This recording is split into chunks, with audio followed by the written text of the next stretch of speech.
If we don't pay attention on how to preserve what we have, someday we're going to lose it.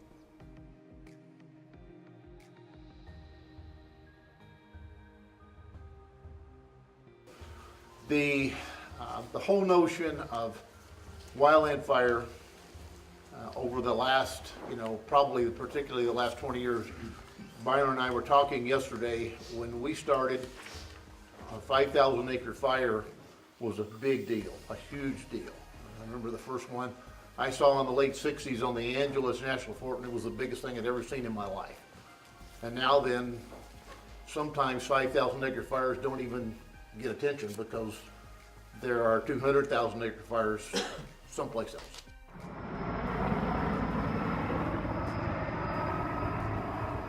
What I'm here for is to understand what the people of Valley County believe are their wildland fire problems, how they can work better together across jurisdictional boundaries, what are their own assets that they can bring to the table, and how they can begin to protect themselves from bad fire in their communities while also learning about wildland fire and good fire in the wilderness. Our fire prevention officers in the last 10 years have really grown to wanting to get out in the community and help with those community efforts and getting them aware of what they need to do or what they should be doing, or at least here are some programs or ideas that your community could use, and then we help them along with those. I live in the Wooey area, so my forest had become extremely dense, and it was like I had a wall of trees, or actually a tree fortress, and I had a lot of growth that was undesirable, and I needed to do something about it. I started asking myself questions like, what would I do if I did have a fire? I live, is my house safe? Are my trees safe? And then I think the biggest game changer for me was a conversation I had with my sister. And she said, Connie, I know you love your trees, but if you don't do something, you're not going to have one tree left. And that was the big game changer for me. So as we all know, there's three things that drive fire behavior. There's fuels, there's weather, and there's topography. And fuels is the only thing we can do anything about.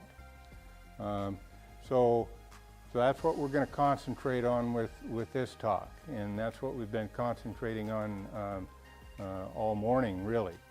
So why do we do prescribed burning? Well, there's many reasons why we do prescribed burning.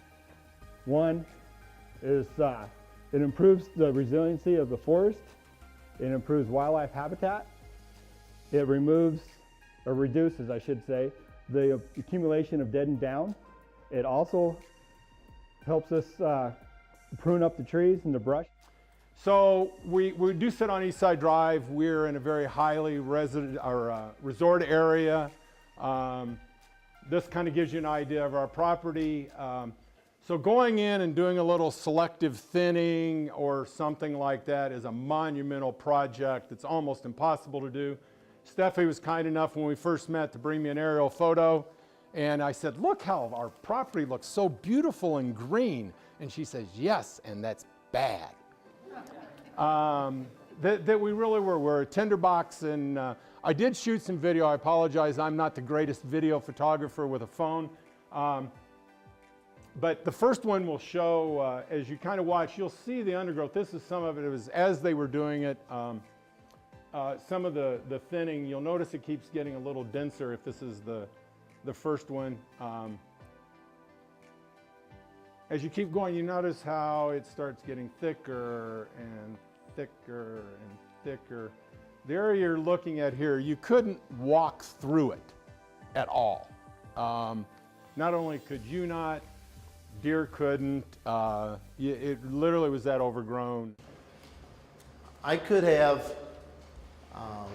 walked away from this profession 15 years ago. But about 7 or 8 years ago, I saw this. And the reason that I am still engaged after 50 fire seasons is because I believe in this.